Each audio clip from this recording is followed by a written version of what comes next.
नमस्कार, स्वागत है आपका प्रदेश के नंबर 1 चैनल जी राजस्थान पर। मैं आपके साथ हार्दिक दवे। सीधे जयपुर का रुख कर लेते हैं और बात कर लेते हैं विधानसभा चुनाव 2023 की, क्योंकि चुनावी रण की अब तस्वीर साफ हो चुकी है। सभी 200 विधानसभा सीटों पर 1875 प्रत्याशी चुनावी मैदान में उतर चुके हैं। 25 नवंबर की तारीख को अपने जहन में बैठा लीजिए, जब आप वोट करेंगे और आपको मिलाकर 5 करोड़ 29 लाख मतदाता इन नेताओं के, इन प्रत्याशियों के भाग्य का निर्णय करेंगे। 2365 कैंडिडेट में से 490 ने अपने नामांकन पत्र वापस ले लिए हैं। पुरुष प्रत्याशी 1692 और महिला प्रत्याशी 183 इस बार चुनावी मैदान में उतरे हैं। सबसे ज्यादा झोटवाड़ा में 18 प्रत्याशी और सबसे कम लालसोट में 3 प्रत्याशी चुनावी मैदान में हैं। सिर्फ 9 विधानसभा में 2 बैलेट यूनिट लगेगी। दरअसल इसका गणित कुछ ऐसा होता है कि एक बैलेट यूनिट पर 14 राजनीतिक दल यानी कि 14 प्रत्याशियों के नाम आते हैं और 15वां नोटा का बटन होता है।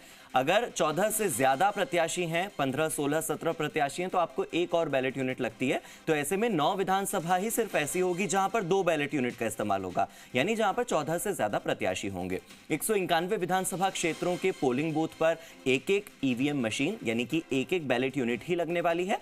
झोटवाड़ा में 18, पुष्कर में 17 और राजगढ़ लक्ष्मणगढ़ में 17 प्रत्याशी चुनावी मैदान में हैं। रामगढ़, नदबई, गंगानगर, सांगानेर, गंगापुर सिटी और सीकर में 16-16 प्रत्याशी इस बार चुनाव लड़ रहे हैं, जबकि 191 विधानसभा क्षेत्र में 15 से कम प्रत्याशी मैदान में हैं, यानी वो जगह जहां पर एक बैलेट यूनिट का इस्तेमाल होगा। प्रत्याशी मैदान में होंगे, जबकि 2018 में कुल 2294 उम्मीदवार मैदान में उतरे थे। 2105 पुरुष उम्मीदवार और 189 महिला उम्मीदवार। इस बार महिलाओं की संख्या भी कम है, पुरुषों की संख्या भी कम है। और मेरे सहयोगी दीपक गोयल का रुख कर लेते हैं, सीधे उनसे समझते हैं। दीपक, अगर 2018 से तुलना करें तो इस बार हम देख पा रहे हैं कि कम प्रत्याशी मैदान में हैं। बहुत सारी ऐसी विधानसभा सीटें हैं जहां पर केवल एक-एक बैलेट यूनिट में ही काम चलने वाला है। बिल्कुल, देखिए, आप थोड़ा सा संशोधन कर दूं। एक पीएम के अंदर एक बैलेट यूनिट में 15 कैंडिडेट और 16वां जो नंबर आता है वो नोटा का आता है जी। तो जहां 15 कैंडिडेट हैं वहां तो एक बैलेट यूनिट लगेगी, लेकिन 15 से ऊपर ज्यादा कैंडिडेट है तो वहां 2 बैलेट यूनिट लगेगी। तो ऐसे में पिछले विधानसभा की बात करें तो पिछले विधानसभा चुनाव के अंदर करीब 70 विधानसभा ऐसी थी जहां पर 2 बैलेट यूनिट का इस्तेमाल हुआ था। यानी कि कह सकते हैं कि वहां पर 16 से ज्यादा जो प्रत्याशी हैं वो चुनावी मैदान के अंदर थे।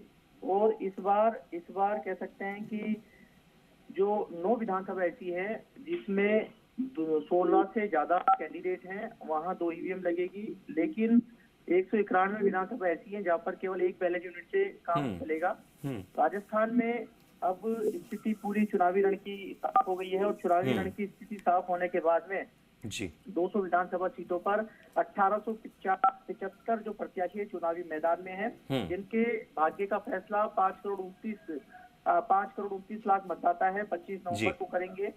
2365 कुल कैंडिडेट थे जो स्क्रूटनी के बाद में, उसमें 490 कैंडिडेट्स ने अपना नामांकन है वापस ले लिया, जिसमें कुछ बागी भी थे पार्टी से। तो मान मनोहर के बाद में उन्होंने अपना नामांकन वापस लिया। झोटवाड़ा की हम बात करें तो यदि इसमें इंटरेस्टिंग है, झोटवाड़ा राजस्थान की वो वोटर्स के लिहाज से वो विधानसभा है जहाँ सबसे ज्यादा वोटर्स हैं और सबसे ज्यादा कैंडिडेट्स भी इसी विधानसभा में हैं। और यहाँ 2 बैलेट यूनिट लगेगी, यानी कि वोटर्स के लिहाज से, कैंडिडेट्स के लिहाज से ये यहाँ पर कह सकते हैं कि लिहाज से ये डिफरेंट विधानसभा है जहाँ पर वोटर्स की संख्या ज्यादा है, कैंडिडेट्स की संख्या ज्यादा है। और यहाँ पर बीजेपी, कांग्रेस और भाजपा से जो बागी चुनाव टिकट ले रहे थे, आशु सिंह सुत्रा, यहाँ पर वो उनके बीच में मुकाबला यानी कि त्रिकोणीय मुकाबला है।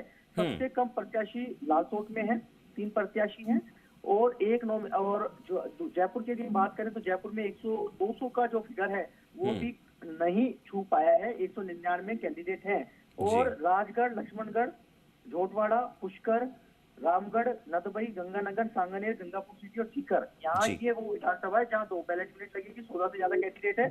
और 2018 की हम बात करें तो 2294 मतदाता थे, प्रत्याशी चुनावी मैदान में थे। ठीक है। और इस बार यदि हम बात करें तो इस बार कैंडिडेट की संख्या, तो दीपक कुल मिलाकर ऐसा लग रहा है कि इस बार तकनीकी तौर पर, राजनीतिक तौर पर ना सही, लेकिन तकनीकी तौर पर बहुत ही साफ सुथरे चुनाव होने वाले हैं। एक एक बैलेट यूनिट होगी, मतदाताओं को ज्यादा कंफ्यूजन भी नहीं होगा। बहुत बहुत शुक्रिया आपने जो ये जानकारी साझा की उसके लिए।